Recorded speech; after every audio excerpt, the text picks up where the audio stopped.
우리 하나님 말씀 다 함께 봉독하겠습니다. 신명기 33장 26절에서 29절 말씀입니다. 우리 하나님 말씀 다 같이 한 목소리로 함께 읽습니다. 여수론이여 하나님 같은 이가 없도다.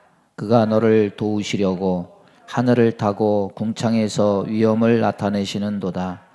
영원하신 하나님이 내 처소가 되시니 그의 영원하신 팔이 내 아래에 있도다. 그가 내 앞에서 대적을 쫓으시며 멸하라 하시도다. 이스라엘이 안전히 거하며 야곱의 샘은 곡식과 새 포도주의 땅에 홀로 있나니 곧 그의 하늘이 이슬을 내리는 곳에로다. 이스라엘이여 너는 행복한 사람이로다. 여호와의 구원을 너같이 얻은 백성이 누구냐? 그는 너를 돕는 방패시요 내 영광의 칼이시로다. 내 대적이 내게 복종하리니 내가 그들의 높은 곳을 밟으리로다. 아멘. 신명기의 마지막입니다. 이 모세가 모압 평지에서 이스라엘 각 지파를 축복을 한 후에 이스라엘 백성을 향해서 한 말이 이스라엘이여 너는 행복자로다.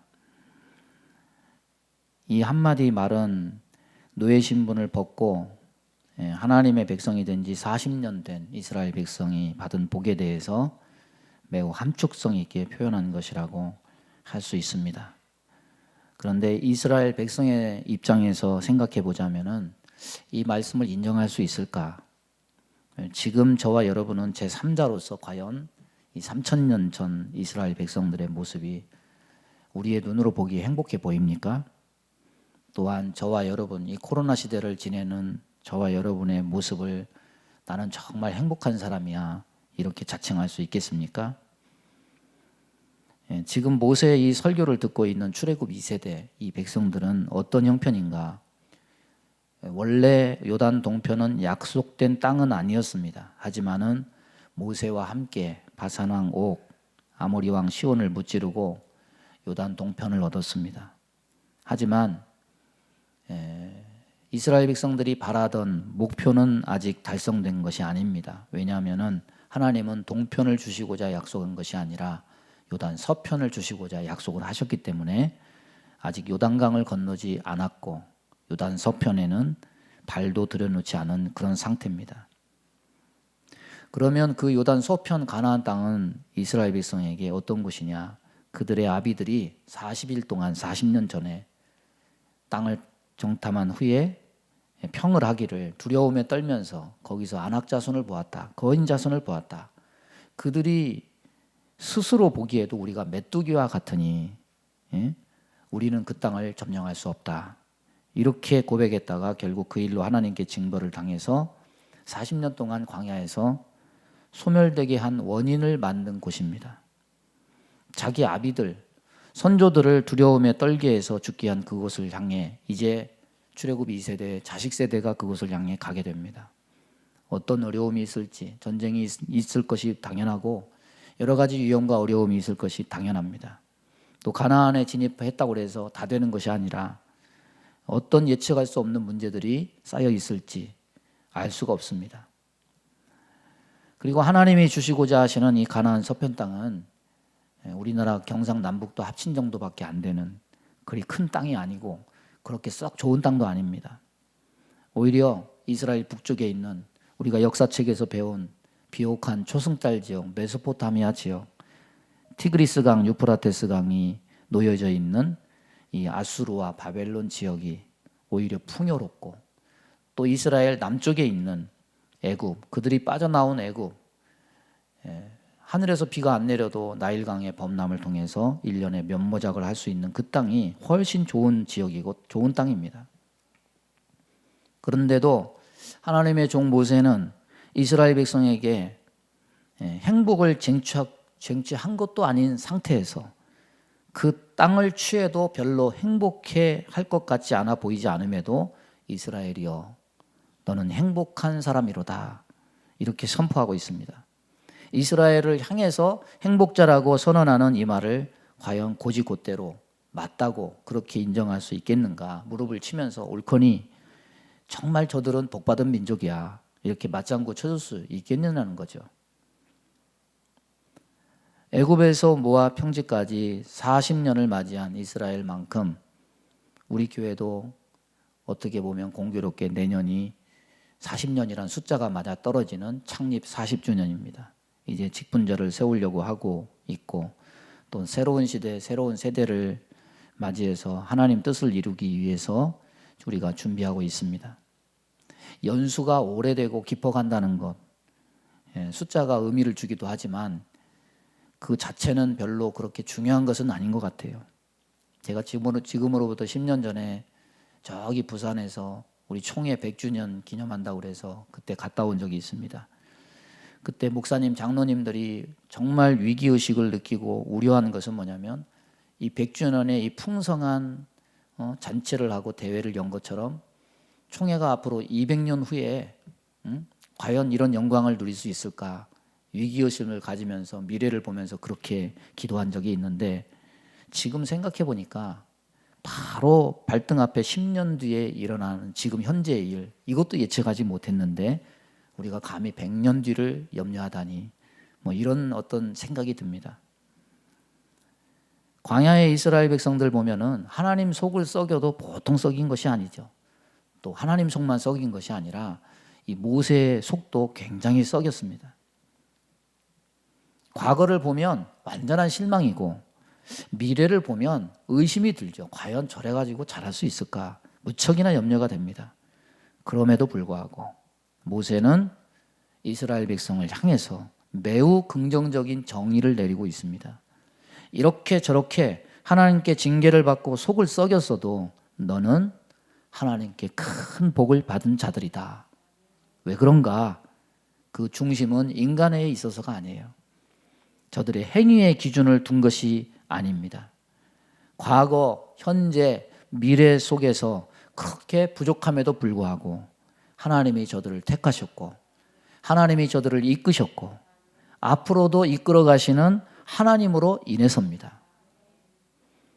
아무리 자식이 속을 썩여도 그래도 자식은요 부모의 영광이고 기쁨 아닙니까? 자식이 속을 썩여도 마치 부모가 그 자녀를 비호하고 감싸듯이 자기 백성을 향하시는 하나님의 마음도 똑같다는 겁니다. 40년이면 10년이면 강산도 변한다는데 40년이면 작은 세월이 아니죠.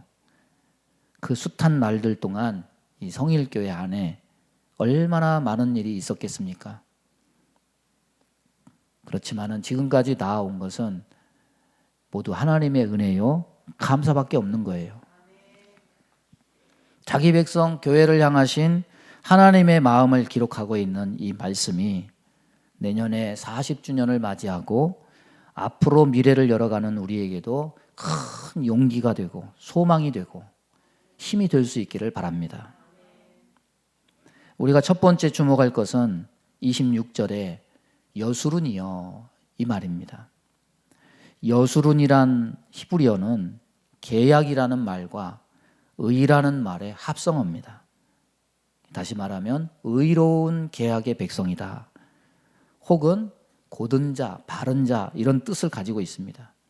성경에 여수룬이란 단어가 총 4번 등장하는데 여수룬이란 말 속에 하나님의 선택이 포함되어 있습니다. 이스라엘 백성을 여수룬이여 이렇게 부른 것은 인간 스스로 얻어 썩어질 의가 아니라 하나님으로부터 부여된 의를 지닌 백성이다. 이런 뜻을 가집니다. 인간에게 의가 있느냐? 요즘 대선 후보들 서로 막 비방하고 서로 헐뜯고 잘못된 거 다 끄집어내고 집안 식구들 다 그 허물들 다 드러내고 누가 더 의롭는가 경쟁하지만 사람에게 의가 있겠습니까? 타락 전에는 의가 있었을지 모릅니다. 그러나 타락 후에 인간은 다 의를 잃어버린 존재입니다. 의는 없고 불의만 남았습니다. 선은 없고 죄를 행할 능력만 남았습니다. 순종의 능력은 상실하고 아담 이래로 태어나는 모든 사람은 불순종 보균자로 태어나게 됐습니다. 따라서 죄 지은 백성이 얻은 것이라고는 저주와 죽음밖에 없지만 하나님이 이스라엘을 불쌍히 여기사 택하시고 하나님의 방편 제사를 통해서 죄를 해결할 길을 허락하셨습니다. 그들은 죽음을 맛보지 않고 하나님을 만날 수 있는 백성이 되었습니다. 하나님을 만날 수 있는 자격은 죄가 없는 의가 있는 백성만 만날 수 있는데 의가 없음에도 불구하고 하나님을 만날 수 있는 자격을 얻게 되었으니 이는 그들이 자격이 있어서가 아니고 하나님이 의가 있다고 보아주셨기 때문입니다. 그래서 하나님으로부터 부여된 의를 지닌 백성이다, 이런 뜻의 여수르는 이스라엘 백성의 별명이 되었습니다. 이스라엘 백성들은 어떤 사람들이었습니까? 하나님이 애굽에서 구출해내어 바로 시내산 밑으로 끌고 가서 언약 백성을 삼으시고 만날 방도인 성막을 내려주시고 하나님의 언약 백성으로 어떻게 살아야 되는지가 담긴 십계명과 레위기 율법을 주셨습니다. 그들 광야 40년 동안 레위기를 가지고 실제로 살아봤어요. 레위기를 가지고 살아본 40년의 과정을 담고 있는 것이 곧 민수기입니다. 그 결과는 참담하죠.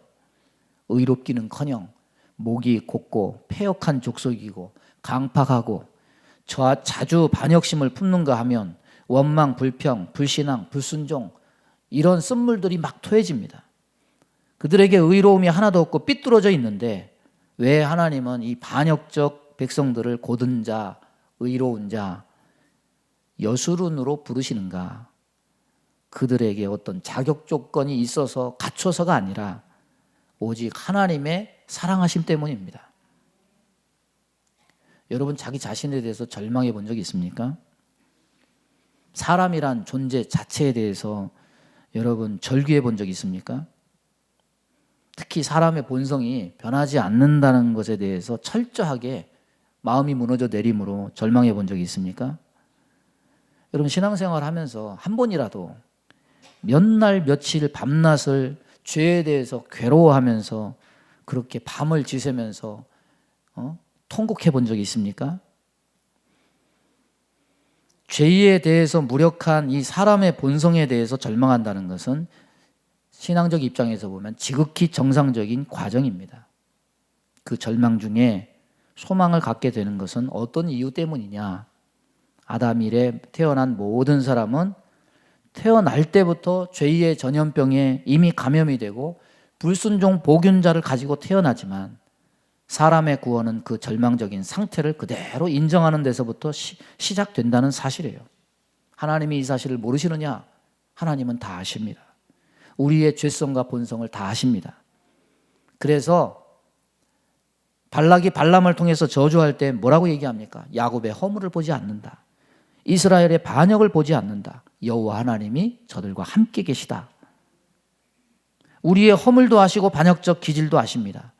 그러나 요한복음 3장 16절에서 밝히신 대로 하나님이 세상을 이처럼 사랑하사 밝히신 대로 하나님이 자기 백성을 구원하심은 사랑하심이 그 동기였다는 것입니다. 의의가 없는데 어떻게 우리가 감히 하나님 앞에 나설 수 있는 자가 있는가? 스스로 하나님 보시기에 이 정도면 됐지. 주일날 예배 드리고 내가 11조 드리고 이 정도 해주면 됐지. 만족할 만한 의를 내세운다 할지라도 우리의 기대와 예상과는 달리 인간이 스스로 내미는 그 의의 옷은 무화과 나무 잎과 같아요. 사람의 범죄한 수치를 가리지 못합니다. 이것을 보면은 죄의 전염병, 불순종 복균자로 태어난 우리는 스스로의 죄의 항체를 만들어내었기 때문에 하나님 앞에 설 수 있는 것이 절대 아님을 우리는 알 수 있습니다. 여러분, 한 가지를 또 경계해야 돼요. 이 말씀하니까 허물과 반역을 보지 않으시는 우리를 사랑하시는 하나님, 이것이 열매 없는 신앙생활의 변명, 또 위로와 우리에게 피난처로 삼으라고만 이런 말씀을 하나님이 주시는 것은 아니라는 거죠. 성경대로 말하면 좋은 나무에 접붙여지지 않았다면 나쁜 열매만 맺을 뿐입니다. 그러나 열매가 있다 하더라도 착각하면 안 돼요. 그 열매가 내 의와 자랑이 아닙니다. 사람의 본성은 변하지 않아서 절대 의로워질 수도 없고 설령 자기 의를 만들어내서 하나님께 그 의를 내밀어도 인정되지 못해요. 하나님의 백성은 내세울 의가 있어서가 아니라 사랑하기로 작정하신 하나님의 은혜로 우리가 예수 그리스도를 믿는 믿음을 통해서 그것을 의롭게 여겨서 우리에게 의롭다 칭함이 부여된다는 사실을 우리는 깨달아야 됩니다. 인간의 절망을 소망으로 바꾸는 것은 우리를 사랑하시기로 작정하신 불가항력적인 하나님 은혜 외엔 없다. 하나님 시각으로 보실 때 이스라엘은 특별한 사랑을 받은 백성입니다. 이런 사실은 이사야 62장 4절 5절에 잘 설명됩니다. 거기에 보면 이스라엘을 두 가지로 지칭합니다. 헵시바다, 뷸라다. 헵시바는 나의 기쁨이 그에게 있다. 뷸라는 결혼한 여자를 의미합니다. 이스라엘이 행복자인 이유는 하나님이 이스라엘 백성을 통해서 기쁨을 얻기를 원하시고 하나님이 사랑하시는 하나님의 여인이기 때문이라는 겁니다. 그의 백성은 그를 사랑하시는 하나님과 결혼한 여자 뷸라라고 말씀하시는 겁니다. 그래서 오늘 말씀은 그것을 증거해 주는 겁니다. 이스라엘이여 너는 행복한 사람이로다.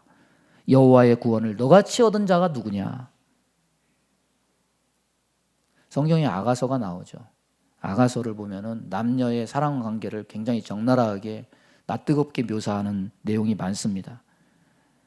게달의 장막 같은 시골 여인인 술람미 여인, 그 적도 부근에 거기서 뜨거운 태양볕 아래 여자가 목동이 됐을 때 얼굴이 얼마나 검겠습니까? 아름답지 않아요. 그런데 그 얼굴이 새카맣게 탄 술람미 여인이 솔로몬의 사랑을 받으니까 그 술람미 여인이 왕비가 돼요.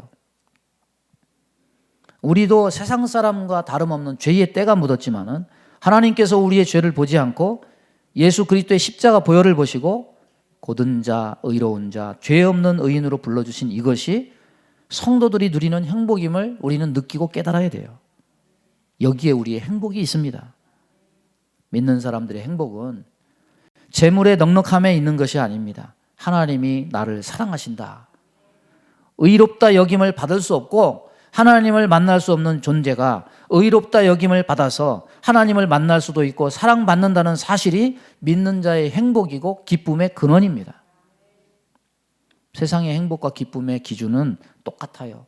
육을 만족시키는 것, 세상, 현실, 이런 기준을 통해서 행복과 기쁨을 논합니다. 그러나 성경은 행복과 기쁨을 육과 세상과 현실에 두지 않습니다. 왜냐? 육과 세상과 현실은 항상 변합니다. 영원한 것이 없습니다. 죄를 촉발합니다. 죄가 우리의 발목을 잡아서 하나님의 자녀가 되는 의로움에 이를 수 없게 합니다. 그 죄구덩이에서만 먹고 마시고 즐기며 만족하는 사는 사람이 하나님 안에서 의롭게 되었다고 기뻐하며 행복해 할 리가 절대로 없어요. 행복관, 기쁨관이 다르면 절대로 왜 예수 믿는 것이 행복한 것인지 깨닫지 못해요. 신앙의 위기는 어디서 오느냐? 행복의 기준이 육과 세상과 현실이 될 때, 그것에만 공경할 때 거기서 와요. 신앙 안에서 얻은 것들을 더 이상 좋아하거나 기뻐하거나 즐거워하지 않기 때문입니다. 여러분은 교회가 세상을 바꾸는 곳이라고 생각합니까? 교회가 세상을 바꾸는 곳이라고 생각하는 사람이 있습니다. 여러분, 교회는 세상을 바꾸지 않습니다. 요한계시록은 두 가지를 얘기하죠. 교회는 구원받고 세상은 멸망당한다. 그렇게 얘기하지 교회가 세상을 바꾼다. 바꾸는 노력은 하겠죠. 복음은 전파하겠죠. 교회와 성도는 다만 세상 속에서 빛을 발하며 초처럼 타버릴 뿐이에요. 교회는 교회의 길을 가고 세상은 세상 길을 갈 뿐이에요. 성경은 분명히 그렇게 말합니다. 교회를 사람이 원하는 필요를 채워주는 곳으로 생각하는 사람이 있어요. 교회는 사람이 원하는 욕망이나 필요를 채워주는 것이 아니라 하나님 보시기에 사람에게 필요하다고 여기는 것들을 하나님의 방법으로 하나님이 채워주시는 곳입니다. 교회는 세상적 조건과 필요를 세상과 다른 형태의 수단으로 채워주는 것이 아니에요. 쉬운 말로 세상에서 힘으로, 돈으로, 권력으로 안 되면 야 이제는 교회 가서 좀 어떻게 해봐야 되겠다. 울고 불고 소나무 뿌리 하나 뽑으면 뭔가 되겠지. 세상에서 안 되는 것 기도의 힘으로 대신 채울 수 있는 것이 교회가 아니라는 말이에요. 세상에서 안 되는 것 교회 가면 해결된다? 물론 하나님은 모든 능력을 가지고 계시기 때문에 못할 것이 없으십니다. 그러나 그렇게 해주실지 않으실 뿐더러 욕망으로 구하면 하나님이 응답하지 않아요. 그렇게 해주시지 않으실 뿐더러 세상에서 안 되는 것 교회 가면 해결된다 치면은 이거는 신개념 비즈니스 아니겠습니까? 이걸 어떻게 신앙이라고 하겠습니까? 행복은 인류의 고민거리이기도 합니다. 5,000년 역사 중에 철학의 주제였기도 하고 지금도 모든 사람의 관심사가 행복이에요. 나의 만족이에요. 우리나라 헌법에 보면 행복 추구권이 있습니다. 행복을 추구하는 것은 각 개인의 권리이기도 합니다. 그러면 누구나 다 행복하기를 원하는 것은 분명한데 신앙생활을 하는 저와 여러분은 왜 행복한가? 세상적 기쁨, 세상적 행복을 교회에 가니 교회가 다른 수단으로 채워져서 우리를 행복자라고 여기는가? 아니면 아무리 기도해도 하나님은 응답도 안 하시고 세상적 기쁨을 하나도 안 주시니까 불행하다고 생각해서 내가 이런 지경에서 내가 돈도 안 벌리고 뭣도 안 되는데 내가 신앙생활을 해야 될까 말까 고민하는 중입니까? 세상 사람과 원하는 것을 취하는 방법만 신앙적 방법을 했다는 것만 다르지 세상 사람이 행복이라고 말하는 것들을 추구하는 것이 인생의 최대 목표이면은 그들과 별 다를 바가 없이 똑같은 목표라면 무슨 그런 삶을 신앙적 행복을 추구하거나 누리며 산다고 말할 수가 있겠습니까? 그냥 세상 사람이죠. 사사기 사람의 생활 방식이죠. 신앙은 빌미일 뿐이고 그냥 목적은 세속적 행복을 추구하는 것일 뿐입니다. 우리가 예수 믿은 자라면 왜 행복자라고 느껴야 되는가? 하나님이 나를 의로운 백성 삼아주셨구나. 심판은 나에게 없구나. 이것이 저와 여러분의 기쁨이 되어야 됩니다. 찬양이 있죠. 심판은 나에게 없네. 주의 피는 내 죄 가리네. 예수님 날 위해 돌아가셨으니 심판은 나에게 없네. 다 같이 한번 해봅니다. 심판은 나에게 없네. 주의 피는 내 죄 가리네. 예수님 나에게 날 위해 돌아가셨으니 심판은 나에게 없네. 교회는 이것을 주시기 위해서 세운 거예요. 제가 좋아하는 시편 구절이 있습니다. 시편 16편 11절. 주께서 생명의 길을 내게 보이시리니 주의 앞에는 충만한 기쁨이 있고 주의 오른쪽에는 영원한 즐거움이 있나이다. 하나님은 세상에서 얻는 기쁨, 세상에서 얻는 즐거움, 그것을 주시기 위해서 저와 여러분을 부르신 게 아니에요. 하나님 앞에 있는 그 충만한 기쁨, 하나님 앞에 있는 그 영원한 즐거움, 그것을 저와 여러분에게 맛보시게 하기 위해서 40년 전에 이 교회를 예수님 핏값을 두고서 세우신 겁니다. 의로운 백성 된 것, 하나님이 나를 사랑하신 것, 이것이 저와 여러분의 행복의 기준이 될 수 있기를 바랍니다. 두 번째 우리가 묵상할 말씀은 27절입니다. 영원하신 하나님이 내 처소가 되시니 그의 영원하신 발이 내 아래에 있도다. 영원하신 하나님이 내 처소가 되신다. 처소가 뭡니까? 집이에요, 집. 그냥 이 말은 무슨 말이냐? 하나님이 내 집이 되신다. 하나님은 성도가 사는 집이십니다. 집은 가서 쉬는 곳이에요. 안식하는 곳입니다. 들짐승과 위험으로부터 보호받는 곳입니다. 하나님의 꿈은 무엇입니까? 자기 백성과 함께 사는 것입니다. 창조의 목적은 사람을 창조해서 그를 사랑하고 사람은 하나님을 사랑하고 함께 사시는 거예요. 가정을 이루는 겁니다. 그런데 타락해서 쫓겨나요. 에덴에서 쫓겨납니다. 함께 사는 꿈이 깨졌습니까? 그렇지 않아요. 하나님이 다시 이스라엘을 불러서 자기 백성을 삼으셨다. 다시 하나님이 집이 되신 거예요. 함께 사시기로 작정하셨다는 겁니다. 하나님이 개인이든 자기 백성이든 나타나실 때마다 그 백성을 위로하시면서 가장 많이 하시는 말씀이 뭡니까? 두려워 말라, 놀라지 말라. 내가 너와 함께 함이니라. 동행의 약속입니다. 하나님의 동행은 예수 믿는 순간부터 천국까지 계속 되는 것이니까 사실 이 세상에서는 동행이라고 말하지만은 영원을 두고 생각하면 하나님은 내가 믿는 순간부터 나와 함께 사시는 거예요. 그러나 세상의 영향력 때문에 이 사실을 우리가 자주 잊으니까 하나님은 틈만 나면 자주 일깨워 주시는 말씀이 내가 너와 함께 한다. 내가 너를 버리지 않았다. 이 말씀입니다. 성경은 항상 일맥상통한 목표를 가지고 있죠. 에스겔 맨 마지막 장에 성읍을 얘기하는데 그 성읍의 이름을 여호와 삼마라 하리라. 무슨 뜻입니까? 여호와께서 거기 계시다. 함께 사는 것을 의미해요. 하나님은 예수 그리스도를 통해서 이것을 이루십니다. 처녀가 잉태하여 아들을 낳을 것이요 그 이름을 임마누엘이라 하리라. 이를 번역한즉 하나님이 우리와 함께 계시다 함이라. 함께 사실 수 있는 근거를 십자가에서 이루시고 다시 하늘로 올라가실 때 그들을 버려두고 홀로 가시는 것이 아님을 분명히 하십니다. 그래서 볼지어다 내가 세상 끝날까지 너희와 항상 함께 있으리라.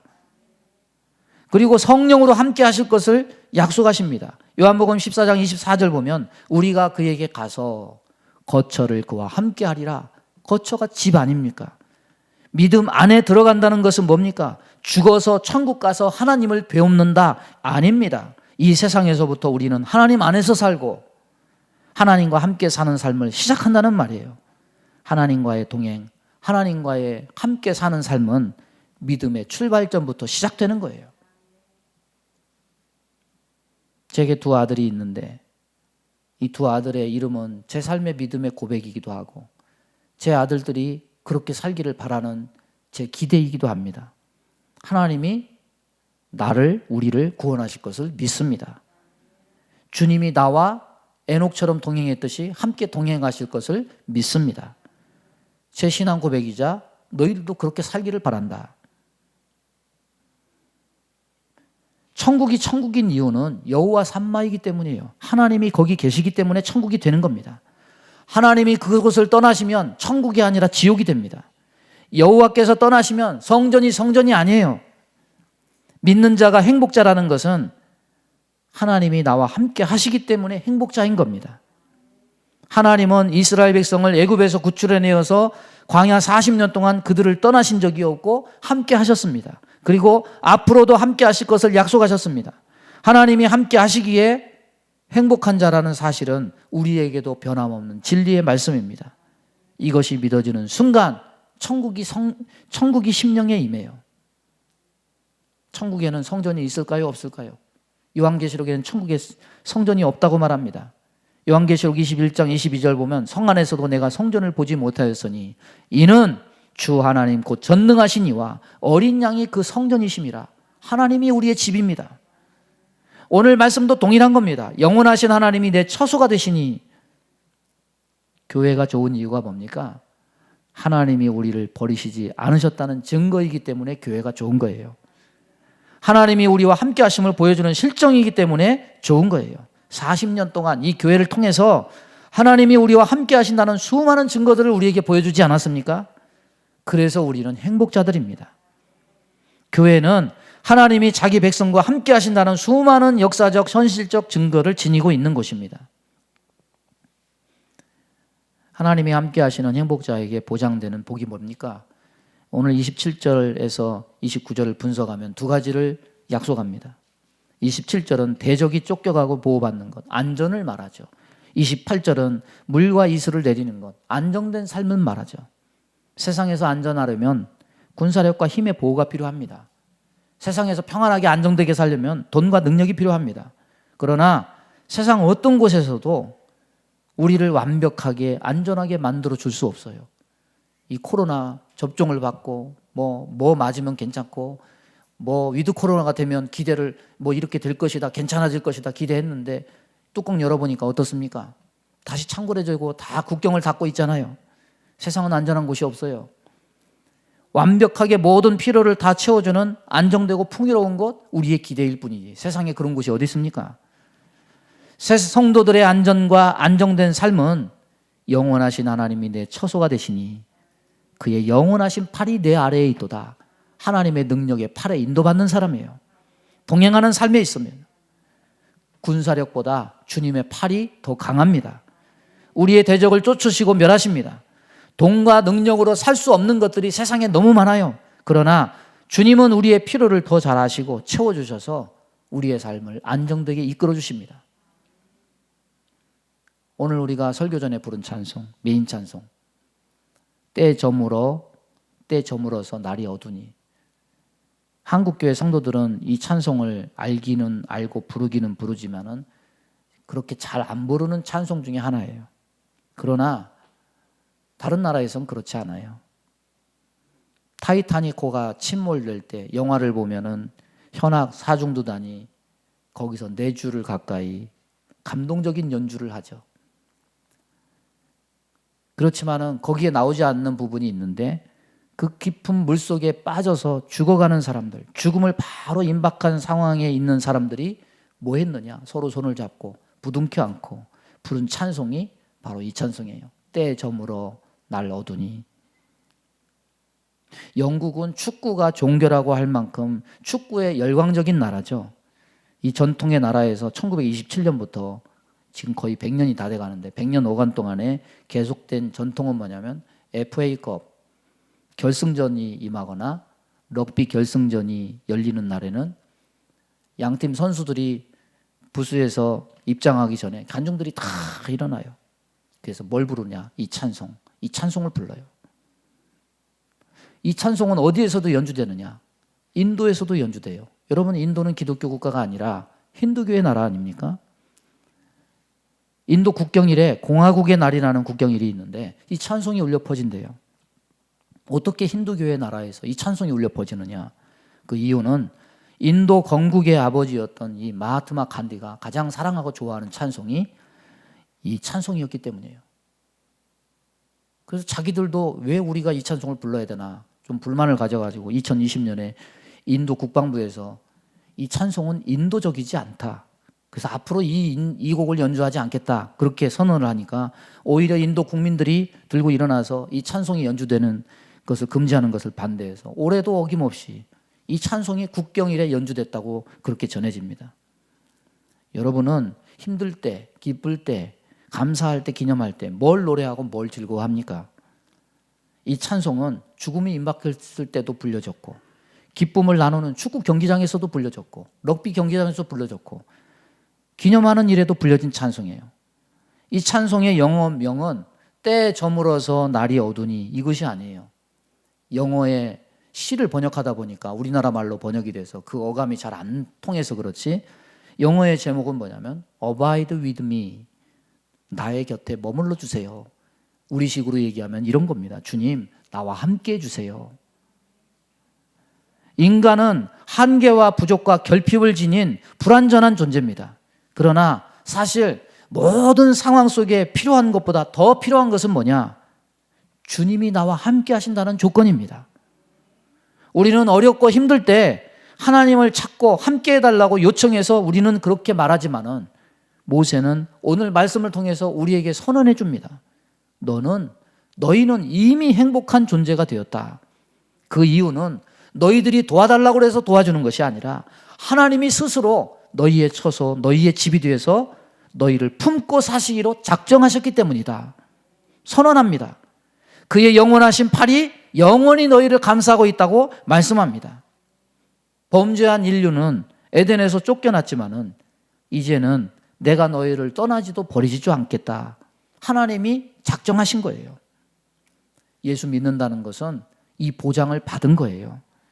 이 안전과 안정 안에 들어가 사는 겁니다. 교회가 이 은혜 안에 들어가 있는 겁니다. 저와 여러분이 이 은혜 안에 속해 있는 겁니다. 우리는 나쁜 상황에서든지 좋은 상황에서든지 이것을 믿고 사는 사람들이에요.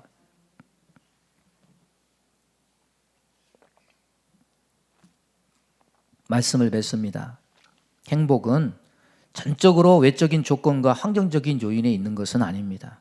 진정한 행복은 하나님의 의를 얻어야 가능한 겁니다. 진정한 행복은 영원한 안정이 보장되어야 가능한 겁니다. 그러나 이것을 원하기는 하지만 세상에서는 얻을 수 없는 조건들입니다. 세상은 약육강식, 강한 자가 독식하는 험한 세상입니다. 여기서 이리 치이고 저리 치이고 인정받지 못하는 상처투성이의 모습이라 할지라도 하나님 앞에서 인정받을 수 있다면, 받아들여질 수 있다면 이것은 행복한 일입니다. 세상에서 환경의 어려움, 여러 가지 악조건의 상황 속에서 고난당하다 할지라도 하나님이 나와 함께 하심을 경험하고 하나님이 나를 버리지 않고 떠나지 않음이 날마다 믿어지고 되새겨진다면 이 또한 행복한 일입니다. 세상은 좋은 시절, 좋은 때만 지나가는 것이 아닙니다. 나쁜 것도 함께 지나갑니다. 다 지나고 나면 믿는 자에게 기다리는 것이 있습니다. 영원한 기쁨, 영원한 즐거움이 저와 여러분을 기다리고 있습니다. 오늘 말씀에 우리 믿는 자의 정체성은 바로 이거예요. 따라서 보겠습니다. 하나님께 인정받는다. 하나님이 책임지시는 나. 이것이 저와 여러분이 복받은 증거입니다. 이 은혜를 누리며 복을 충만히 받아서 나누어 주는 자로 살게 되기를 주님의 이름으로 축원합니다. 우리 주여 한번 부르고 합심하여 기도하겠습니다. 주여, 하나님 아버지, 오늘도 주의 말씀을 우리에게 허락해 주심을 감사합니다. 하나님께 복받는 자로서 하나님의 뜻을 이루며 능력 있게 살기 원합니다. 하나님, 내가 행복자라는 사실, 이것을 잊지 말고 믿음으로 감사하며 영광 돌리며 그렇게 살아가는 자들 다 될 수 있도록 인도해 주옵소서. 예수님의 이름으로 기도하옵나이다. 아멘. 믿음의 손을 가슴에 얹습니다. 몸이 아픈 곳에 손을 얹습니다. 하나님 아버지, 오늘도 생명의 말씀 저희들에게 허락해 주셔서 감사합니다. 지금 눈에 보이는 것들이 우리를 불안케 하고 두려워하게 만듭니다. 그러나 우리는 이미 말씀 안에서 행복자임을 믿습니다. 이미 하나님의 구원받은 은혜를 누리고 있고 하나님이 이 어려운 시대 속에서도 절대 버려두지 않고 함께 하시는 증거가 분명히 있는 줄로 믿사오니 용기를 내서 담대하게 주님만 바라보며 믿음의 승리를 가져오는 자들 다 될 수 있도록 인도하여 주옵소서.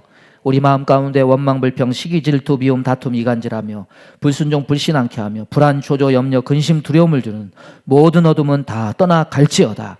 성령님, 우리 안에 큰 믿음을 허락하여 주옵소서. 우리의 눈을 열어서 하나님이 행복하라고 주신 조건들을 바라보면서 더 기뻐하며 감사하며 영광 돌리는 삶을 살 수 있도록 주님 역사해 주옵소서. 몸이 연약한 곳에 손을 얹었습니다. 손을 얹는 곳마다 보혈로 씻어주시고 성령의 불로 태워 주옵소서. 예수 이름으로 명하노니 모든 병만은 다 떠나갈지어다. 강건케 하여 주옵소서. 이 코로나의 위협 속에 저들의 건강과 생명을 지켜주시고 가장 안전하게, 가장 안정되게 하나님이 저들의 삶을 책임져 주옵소서. 예수님의 이름으로 축복하며 기도하옵나이다. 아멘.